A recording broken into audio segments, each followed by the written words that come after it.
peu. Donc, dans notre pays, il y a 900 banques, 19 banques. 19 banques, ça veut dire pratiquement une banque pour 1,5 million d'habitants. C'est beaucoup. Ce ratio-là est très mauvais. Notre pays devrait, je parle de banques, et quand on dit banque commerciale, ça peut être des banques mutualistes, ça peut être des banques associatives, ça peut être des banques populaires, ça peut être des banques bon, à capitaux classiques, là, standard, ça peut être des banques, disons des banques commerciales, des établissements bancaires, ça peut être maintenant des établissements à capitaux mixtes, mais en finançant, dans les banques de développement, finançant des opérations sur cycle long, dont acquisition des immobilisations, acquisition des matières premières, avec des couvertures contre les fluctuations, etc., etc. Il y a plein d'enfants camerounais à l'étranger qui savent faire ces choses-là dans les banques d'affaires, etc. Donc, le Cameroun ne peut même pas se plaindre comme des pays, peut-être comme la Centrafrique, même la RDC, même la Côte d'Ivoire n'a pas des talents comme ça. Ils ont peut-être celui-là qui était au Crédit Suisse. À part ça, ils n'ont pas grand-chose. Mais le Cameroun a toutes ces expertises. Donc, on avait la possibilité de construire un tissu bancaire d'au moins 100 banques, variées de par la nature de leur activité, mais qui sont des banques qui concourent au financement de trucs. À partir de ce moment, on aurait beaucoup d'opérations syndiquées. Syndiquées, ça veut dire que c'est des opérations faites par plusieurs banques. Ça veut dire qu'un homme d'affaires veut monter une usine de 10 milliards. Dans les 10 milliards, il faut que les machines coûtent 3 milliards. Dans les 10 milliards, il faut que le bâtiment coûte 2 milliards. Et dans les 10 milliards, il faut qu'il provisionne peut-être, disons, 5 milliards pour la matière première, financer le cycle d'exploitation de la matière. Et puis, il a besoin d'une petite facilité de 2 milliards pour pouvoir financer les salaires, l'énergie, un petit dépassement, etc., etc., etc., etc., en attendant que la trésorerie rende des choses comme ça. Si le tissu bancaire était dense et varié, comme je suis en train de dire, il irait vers la banque, par exemple, si on avait créé les parents avaient pris le temps de nous écouter. Parce qu'au Cameroun, les parents n'écoutent pas les enfants. Ils n'écoutent pas les enfants. J'ai même entendu ce matin un politicien français, Asselineau, qui répétait ça en Afrique, on a du respect pour les cheveux blancs et raconter des histoires là. Ça m'a tellement fatigué qu'au bout de 20 minutes, j'ai dégagé ça. J'ai arrêté de suivre ce direct-là, parce qu'il racontait des bêtises. J'ai partagé ça sur mon mur. Ceux qui ont le courage de regarder peuvent regarder. Si on avait fait ça, on serait dans une situation, on dirait, bon, voilà. Le monsieur arrive, vous avez un apport de combien avec vos actionnaires? Nous avons un apport de 4 milliards, ok. Vous déposez 1 milliard, vous voulez les machines de 3 milliards, la banque des PME, par exemple, la banque d'équipement des industries, va par exemple apporter un concours sous forme de lettre de crédit, je ne sais pas moi, stand-by ou autre, ou bien va trouver une autre forme de financement structuré, peut-être de crédit bail, pour que vous puissiez acquérir la machine et avoir une facilité de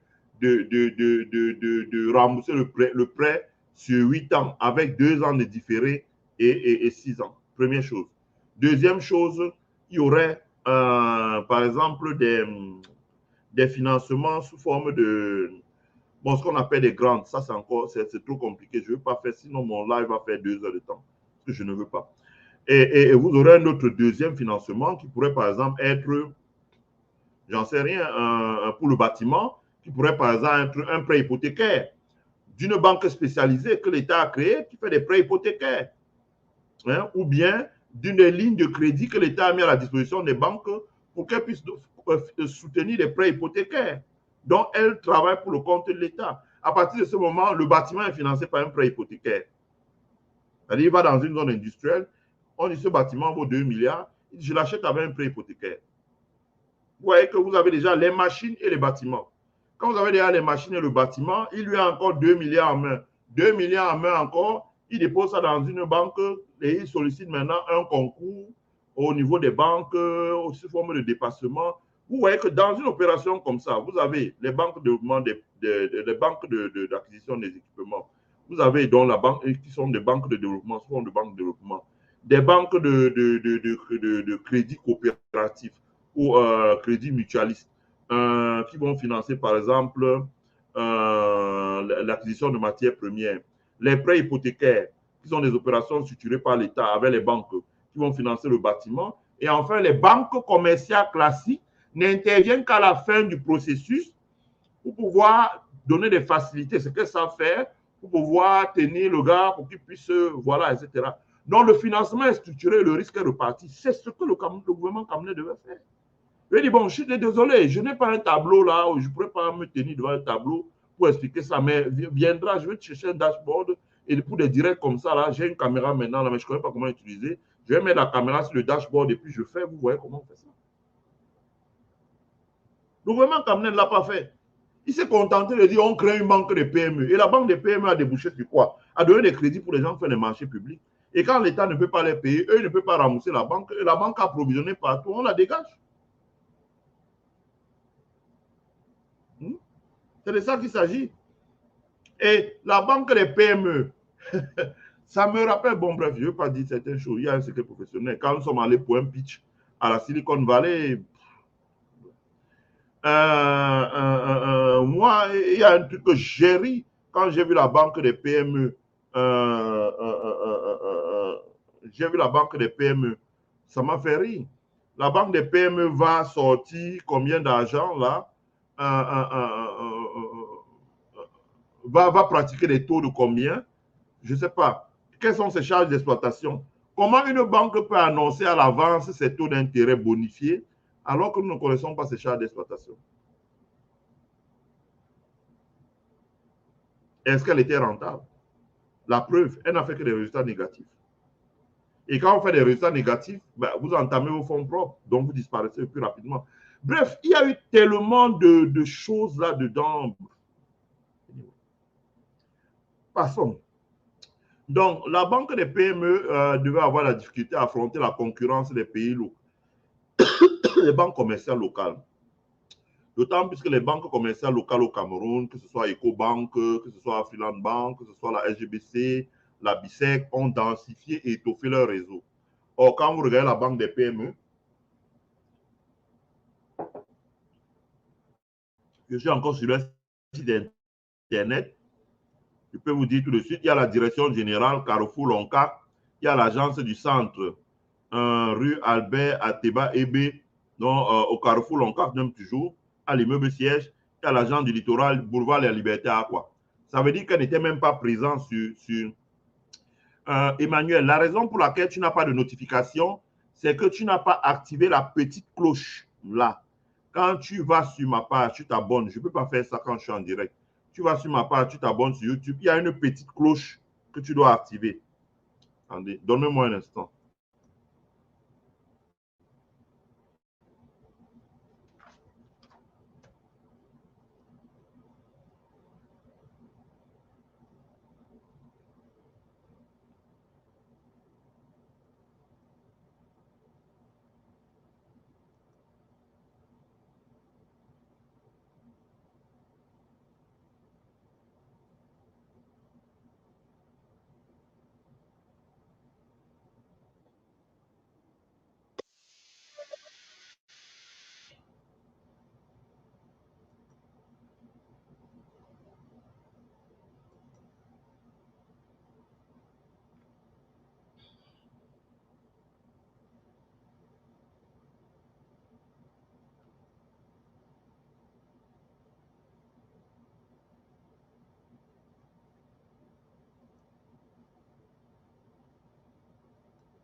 Bon, donnez-moi un instant. C'est important parce que malheureusement, beaucoup de gens se prennent les pieds. Je ne sais pas si ça va.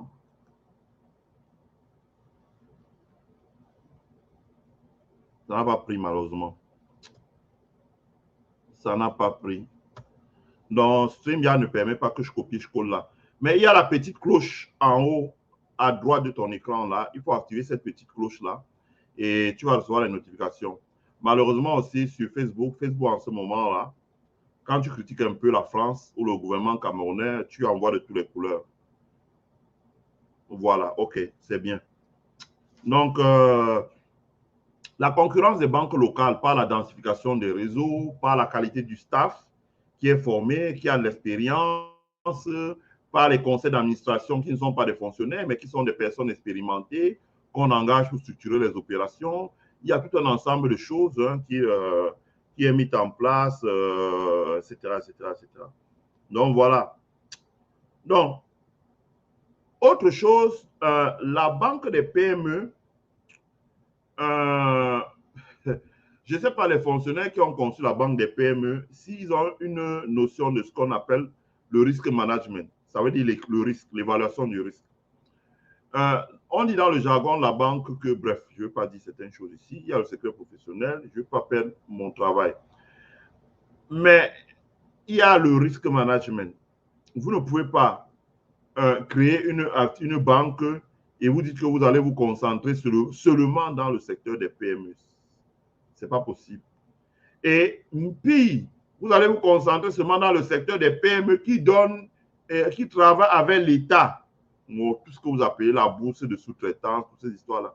C'est des gens qui travaillent avec l'État. Voilà. Ou des entreprises qui ont gagné des grands marchés avec l'État. L'État camerounais n'est pas reconnu pour être quelqu'un qui paye ses factures. L'État camerounais n'est pas reconnu. Est-ce que vous pouvez déposer une caution de 100 millions au trésor camerounais, trésor public camerounais, et repartir au trésor, on vous donne vos 100 millions par virement sans que vous ne donnez 5 francs comme chocolat. Alors que c'est votre argent que vous avez déposé. Donc, je vais même pas aller dans les détails. Donc, à partir de ce moment, on voit très bien que la banque des PME avait pris un risque en s'engageant dans un secteur d'activité qui était risqué. Elle aurait dû diversifier le risque. Quand je dis diversifier le risque, elle avait d'autres choses, mais je ne veux pas aller dans les détails parce que ça m'a mené à parler de mon employeur et ce n'est pas bon. Ça peut risquer les sanctions professionnelles. Voilà. Donc, elle n'a pas évalué le risque en termes de construction du portefeuille d'activité. Je vais dire ça comme ça. Elle n'a pas évalué le risque et malheureusement, la non-évaluation du risque qui aurait dû être faite lorsqu'on faisait les études de faisabilité pour la création de cette banque lui permet de se prendre le mur comme elle se prend le mur en ce moment-là. Voilà.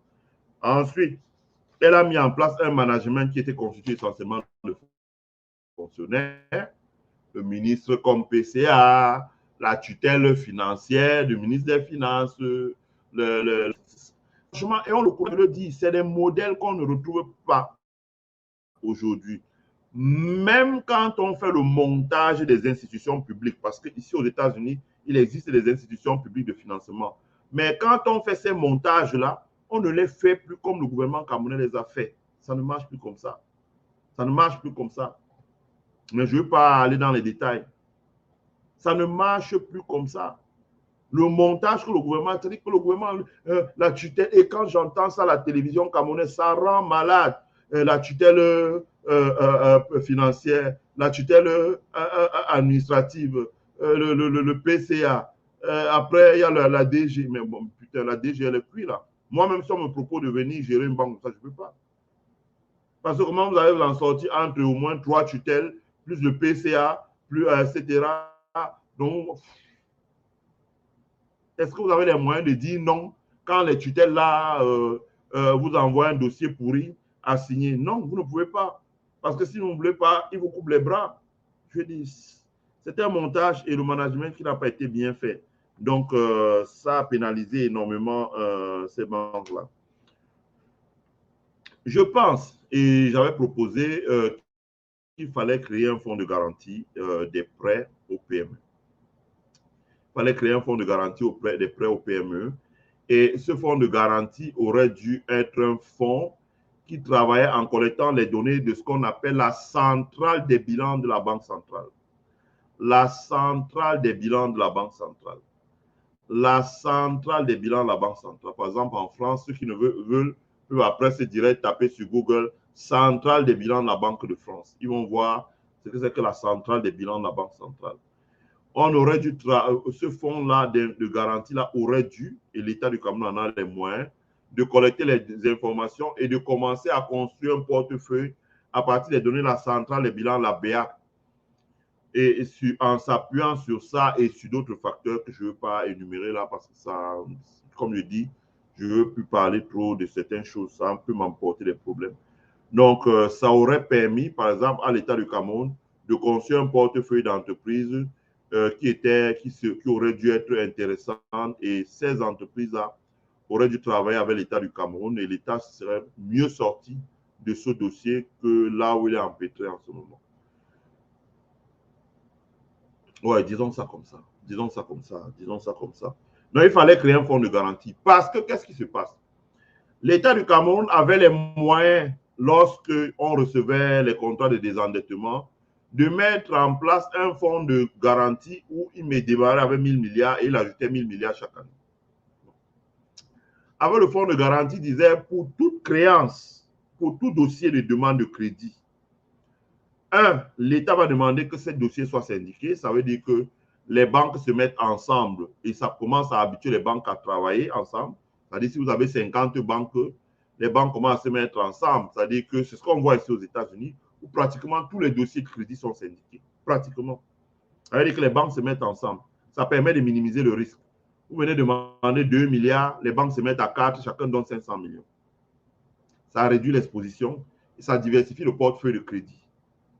Ça fait que quand vous regardez leur bilan, il y a moins de provisions. Quand elles passent les provisions, ça veut dire par exemple la bourse dégringole, où il y a un événement qui affecte largement l'économie, comme la crise des subprimes. Mais sinon, ce n'est pas le cas. Donc d'abord, l'État mettait ça en disant, bon, OK, vous êtes les banques, je prends un exemple. Vous êtes une banque qui doit financer une opération de 5 milliards. L'État dit, valeur du coût du projet 6 milliards. Moi, je finance, je garantis 3 milliards avec le fonds de garantie. Donc, 50% du projet. Si je garantis 3 milliards,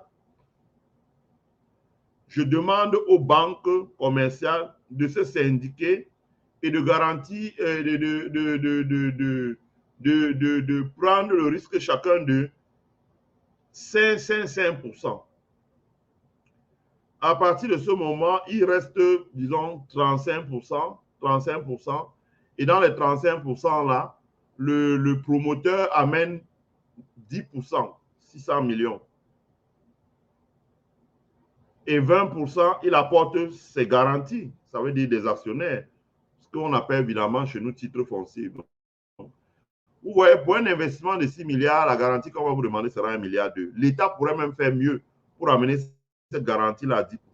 La garantie personnelle du promoteur, 10%. Et à partir de ce moment, les banques prendraient des risques. Si c'est 20% qui est resté dû aux banques, si elles sont syndiquées 4 banques, ça veut dire que chacun va mettre 5%. Ça veut dire que sur 600 millions de francs, sur 6 milliards de francs, chaque banque va supporter 300 millions de francs. Et elles sont 4 pour 1,2 milliard. Et à partir de ce moment-là, ça réduit le risque pour les banques commerciales, ça couvre les prêts, ça réduit les exigences dues aux promoteurs pour démarrer. Encore que ça, c'est quand des projets démarrent. Quand des projets qui tournent déjà, par exemple, quelqu'un a ouvert une biscuiterie, il tourne comme il peut depuis 4 ans, ou une boulangerie, il tourne comme il peut depuis 4 ans, il veut étendre ça pour que ça devienne une boulangerie, biscuiterie, il a besoin d'un financement de 6 milliards, il a des projections, il a collecté des données, on étudie, on voit que la faisabilité du projet est bien par rapport à la demande intérieure en CEMAC, la solvabilité, etc., etc., etc. On a pris la mesure du discount cash flow qui rentre dans ces comptes. On peut carrément construire une comptabilité provisionnelle, même budgétaire, pour permettre de voir très bien où est-ce qu'il veut aller.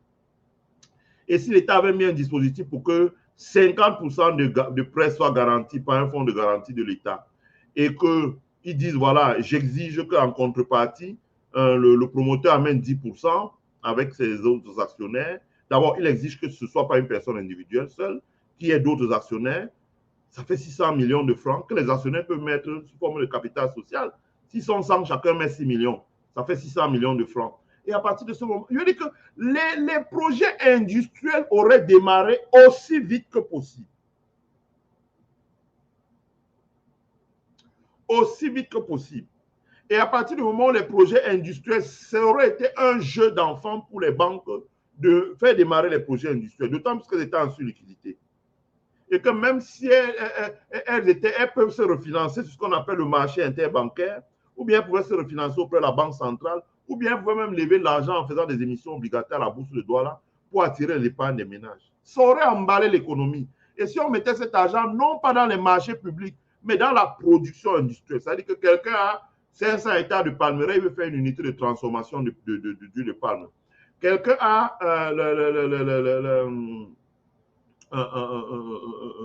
une plantation de maïs, il veut faire l'aliment pour nourrir les animaux ou bien pour nourrir les bébés, etc., etc., etc. Ça aurait emballé l'économie parce que ça aurait permis de créer la valeur ajoutée. Elle-même dans le truc, la Mandeng, où à quoi a parlé de